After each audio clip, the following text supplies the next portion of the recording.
श्रीमन्महागणाधिपतये नमः। श्री सरस्वत्यै नमः। श्री गुरुदेव दत्तात्रेयाय नमः। ओम नमो भगवते वासुदेवाय। आदौ देवकी देवगर्भजननं गोपीगृहे वर्धनं मायापूतनजीवतापहरणं गोवर्धनोद्धारणं कंसच्छेदनकौरवादिहननं कुन्तीसुतापालनम् एतद्भागवतं पुराणकथितं श्रीकृष्णलीलामृतं।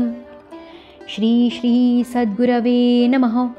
हृदयान्तरी वसेतु श्रीगुरुमाऊली वरद हस्तधर मम शिरी। तव प्रेमलाभो जन्मजन्मान्तरी उद्धारावे कृपावा श्रीहरिराया। श्रीमद्भागवतमहापुराणं चतुर्थः स्कन्धः अथ प्रथमोऽध्यायः। स्वयंभुव मनूच्या कन्यांच्या वंशाचे वर्णन।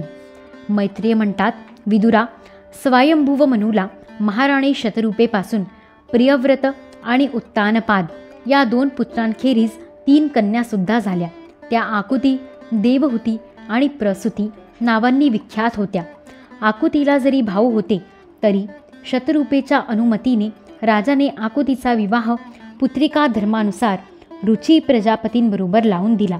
भगवंतांचे अनन्य चिंतन करीत असल्याकारणाने प्रजापती रुची ब्रह्मतेजाने संपन्न होते. त्यांनी आकुतीपासून 1 पुरुष आणि 1 स्त्री अशी जोडी उत्पन्न केली. त्यापैकी जो पुरुष होता तो साक्षात यज्ञस्वरूपी भगवान विष्णू होते आणि जी स्त्री होती ते भगवंतांपासून कधीही विभक्त न राहणारी लक्ष्मीची अंशस्वरूप दक्षिणा होती. स्वयंभुव मनूने आकुतीच्या त्या परम तेजस्वी पुत्राला आनंदाने आपल्या घरी आणले आणि दक्षिणेला रुची प्रजापतीने आपल्याजवळ ठेवले. जेव्हा दक्षिणा विवाह योग्य झाली तेव्हा तिने यज्ञ भगवानांनाच पतिरूपाने प्राप्त करण्याची इच्छा केली. तेव्हा भगवान यज्ञपुरुषांनी तिच्याशी विवाह केला. त्यामुळे भगवंतांनी प्रसन्न होऊन आनंदित झालेल्या दक्षिणेपासून 12 पुत्र उत्पन्न केले. त्यांची नावे अशी: तोष, प्रतोष, संतोष, भद्र, शांती, इडस्पती, इद्म, कवी, विभू, स्वन्न, सुदेव आणि रोचन. हे स्वयंभुव मन्वंतरात तुषित नावाचे देव झाले. त्या मन्वंतरात मरीची आदी सप्तर्षी होते. भगवान यज्ञच इंद्र होता आणि महान प्रभावशाली प्रियव्रत आणि उत्तानपाद हे मनुपुत्र होते. ते मन्वंतर त्या दोघांचे पुत्र नातू, पणतू यांच्या वंशाने भरून गेले. प्रिय विदुरा, मनूंनी आपली दुसरी कन्या देवहूती ही कर्दमांना दिली. त्यासंबंधीची सर्व माहिती आपण माझ्याकडून ऐकलेलीच आहे. भगवान मनूंनी आपली तिसरी कन्या प्रसूती ब्रह्मदेवाचा पुत्र दक्ष प्रजापतीला दिली. त्याची विशाल वंश परंपरा सर्व त्रैलोक्यात पसरली आहे. कर्दमांच्या ज्या 9 कन्या 9 ब्रह्मर्षींच्या पत्नी होत्या त्यांच्या वंश परंपरेचे वर्णन ऐक. मरीची ऋषींची पत्नी म्हणजेच कर्दमांची कन्या कला हिच्यापासून कश्यप आणि पूर्णिमा नावाची 2 अपत्ये झाली. त्यांच्या वंशांनी हे जग भरलेले आहे. हे शत्रुंजय विदुरा, पूर्णिमेला वीरज आणि विश्वग नावाची 2 मुले आणि देवकुल्या नावाची 1 कन्या झाली. हीच पुढे जन्मात श्रीहरींच्या चरणतीर्थांपासून देवनदी गंगेच्या रूपाने प्रगट झाली. अत्रींची पत्नी अनसूया हिला दत्तात्रेय, दुर्वास आणि चंद्र नावाचे 3 परम यशस्वी पुत्र झाले. हे अनुक्रमे विष्णू, शंकर आणि ब्रह्मदेव यांचे अवतार होते. विदुराने विचारले, गुरुवर्य, जगाची उत्पत्ती, स्थिती आणि अंत करणाऱ्या या सर्वश्रेष्ठ देवांनी अत्री मुनींच्या घरी काय करण्याच्या इच्छेने अवतार घेतला हे आपण मला सांगा.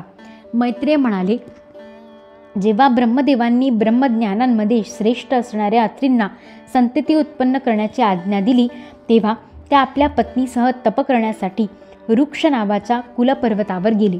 तेथे फुलांच्या गुच्छांनी लहडलेले पलाश आणि अशोक वृक्षांचे वन होते. तसेच तेथे सगळीकडे निर्विंध्या नदीच्या पाण्याचा खळखळाट मधुर ध्वनी करीत होता.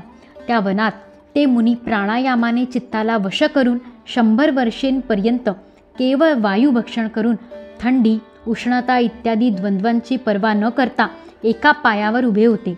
त्यावेळी ते मनोमनशी प्रार्थना करीत होते की जो कोणी संपूर्ण जगाचा ईश्वर आहे त्याला मी शरण आलो आहे, त्याने मला स्वतःसारखेच संतान द्यावे. प्राणायामरूपी इंधनाने प्रज्वलित झालेले अत्रि मुनींचे तेज त्यांच्या मस्तकातून निघून तिन्ही लोकांना तप्त करीत आहे असे पाहून ब्रह्मा, विष्णू आणि महादेव हे तिन्ही जगतपती त्यांच्या आश्रमात आले. त्यावेळी अप्सरा, मुनी, गंधर्व, सिद्ध, विद्याधर आणि नाग यांचे सुयश गात होते. त्या तिघांचे एकाच वेळी आगमन झाल्याने अत्रि मुनींचे अंतःकरण प्रकाशमय झाले. त्यांनी एका पायावर उभे असतानाच त्या देवदेवांचे दर्शन घेतले आणि नंतर जमिनीवर साष्टांग प्रणाम करून अर्घ्य, फुले इत्यादी पूजेची सामग्री हातात घेऊनच त्यांचे पूजन केले. ते तिघेही हंस, गरुड आणि नंदी या वाहनांवर बसले होते. तसेच आपल्या हातातील कमंडलू, चक्र, त्रिशूळ इत्यादी चिन्हांनी युक्त होते. त्यांच्या डोळ्यांतून कृपेचा वर्षाव होत होता. त्यांच्या मुखावर मंद हास्य विलसत होते. त्यांच्या तेजाने दिपून जाऊन मुनींनी आपले डोळे झाकून घेतले. त्यांनी आपले चित्त त्यांच्यावर एकाग्र केले आणि हात जोडून अतिमधुर आणि सुंदर भावपूर्ण वचनांनी लोकांमध्ये सर्वश्रेष्ठ अशा त्या तिन्ही देवांची स्तुती करण्यास सुरुवात केली. अत्रि मुनी म्हणाले, भगवन, प्रत्येक कल्पाच्या आरंभी जगाची उत्पत्ती, स्थिती आणि लय यासाठी जे मायेच्या सत्वादी 3 गुणांचे विभाग करून भिन्न भिन्न शरीरे धारण करतात ते ब्रह्मा, विष्णू आणि महादेव आपणच आहात. मी आपणास प्रणाम करतो. मी ज्यांचे आवाहन केले होते ते आपल्यापैकी कोण आहेत? कारण मी तर संतान प्राप्तीच्या इच्छेने केवळ एक भगवान सुरेश्वरांचेच चिंतन केले होते. असे असता आपण तिघे येथे कसे आलात?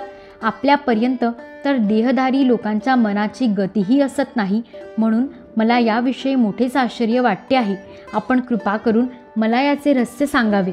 मैत्रेय म्हणाले, विदुरा, अत्रि मुनींचे वचन ऐकून तिन्ही देव हसले आणि मधुर वाणीने त्यांना सांगू लागले. देव म्हणाले, ब्रह्मन, आपण सत्यसंकल्प आहात, म्हणून तुम्ही जसा संकल्प केलात तसे झालेच पाहिजे. त्याच्या विपरीत कसे होऊ शकेल? तुम्ही ज्याचे ध्यान करीत होतात तेच आम्ही आहोत. प्रिय महर्षी, तुमचे कल्याण असो.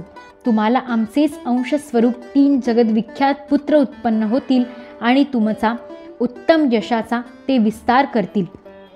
त्या दंपतीला अशा प्रकारे अभीष्ट वर देऊन त्यांनी उत्तम प्रकारे पूजन केल्यावर ते पाहत असतानाच ते 3 सुरेश्वर आपापल्या लोकी गेले. ब्रह्मदेवांच्या अंशापासून चंद्र, विष्णूच्या अंशापासून योगीवेत्ते दत्तात्रेय आणि महादेवाच्या अंशापासून दुर्वास ऋषी झाले. आता अंगिरा ऋषींच्या संतानाचे वर्णन ऐक.